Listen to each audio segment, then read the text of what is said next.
de l'Assemblée nationale,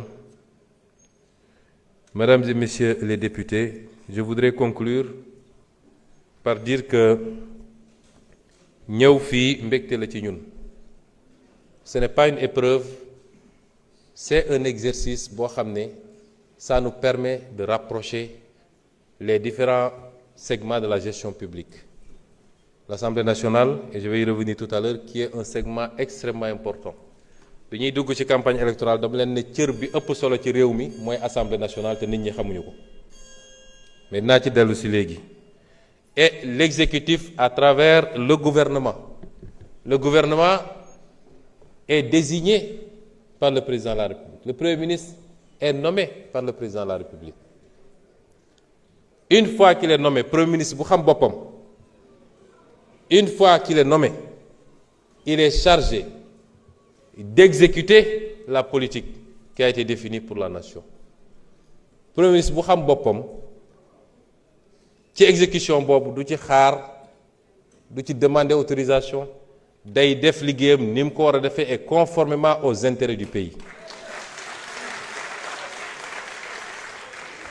dafa am lu ñu tàmmoon fii ci réew mi mooy premier ministre moom ab languette la rek buy làng suñ ko nee weex mu ne tal suñ ko nee ñuul mu ne kukk. C'est pas ça le premier ministre, c'est pas ça un bon premier ministre. Et ce sera pas ça Ousmane Sonko te su ma nekkoon président de la République it soxlawuma premier ministre boo xam ne il est là pour dire oui monsieur, parfaitement monsieur. dama soxla premier ministre bu may wax dëgg, bu may jàppale pour ma performer. damay soxla assemblée nationale boo xam ne donte majorité la fa am du assemblée nationale boo xam ne daf may seetaan ci li ma bëgg. lu tardel Sénégal looloo ko tardel. kon ñi nga xam ne dañu am problème. Pastef tey moo nekk ci pouvoir bi. Pastef suñuy différent wax naa léegi benn ci différent boo xam ne am naa ko président de la République ci li jëm ci fonds politique yi. Les différends dans Pastef ne se règlent pas par des décrets. D'accord maag yow rek am naa sama décret loolu c'est pas Pastef. C'est pas Pastef. yaruñu militant Pastef ci loolu. Les militants se règlent les difficultés les divergences se règlent ci ñu delloosi ko ci ëtt parti bi xool lan la ñu waxante woon suñu biir lan la ñu waxante woon ak sénégalais yi ñu ne lii mooy dëgg dëkk bi nag ku mu dal ci yow xamal ni dëgg la premier ministre nga président nga député nga c'est pas important loolu mooy Pastef. kon am naa contenté respecter agenda bi ñu ciy fixer date yi toujours d'accord parti. Exercice bi ci exercice yu ëpp solo la dans l'exercice démocratique d'un pays. dégg naa ñu ci dem ba ne sax daf koo def pour gàllankoor yeneen activité wu keneen ñooñu di ko wax ñenn ñu ne partisan président lañu mais ñoom ñi ngi affaiblir président.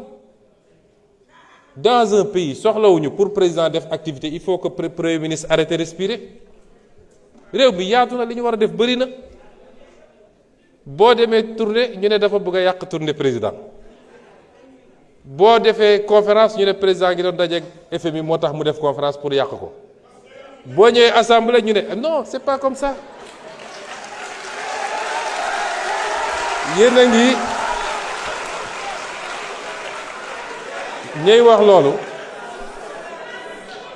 wax loolu dañuy affaiblir président dañuy jox image un président qui est fébrile. Le président n'a pas besoin de ça.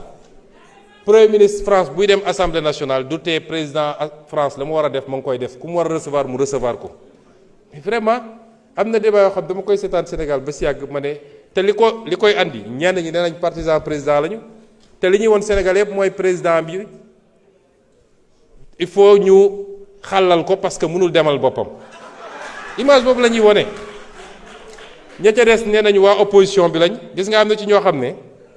joxoon nañ seen kàddu ba pare dañuy dem dialogue mais daf ci bëri ñoo xam ne ñoom dañu am seen condition mooy pour